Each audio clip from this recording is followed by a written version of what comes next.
Ni kod color orange, kita ada 4 lagi pilihan color. 4 color lah semuanya. Kita ada warna hijau, warna turquoise, warna orange and kita ada warna maroon. So akak nak yang mana?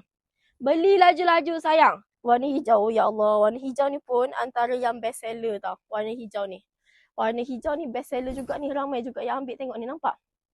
Ni warna hijau. Kod green color ni sayang, nampak?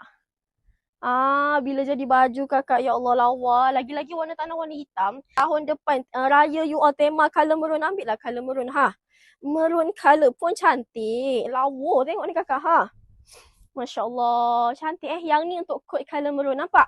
Kain apa? Material Dubai silk. Kain dia lembut, sejuk, tak panas. Yang nak Hani buka warna turquoise.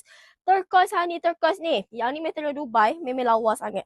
Lawa sangat, you all tengok. Turquoise ni kakak, dia punya warna tanah semua color hitam kalau Dubai ni. Cuma untuk bahagian bunga tu je dia beza dia dekat bahagian bunga.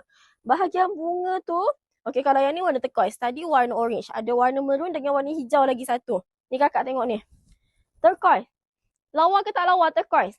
Yang ni turquoise, nampak tak perbezaan dia? Akak dia punya diamond kan daripada atas sampai ke bawah lebat bahagian depan baju. Memang cantik, letup kakak.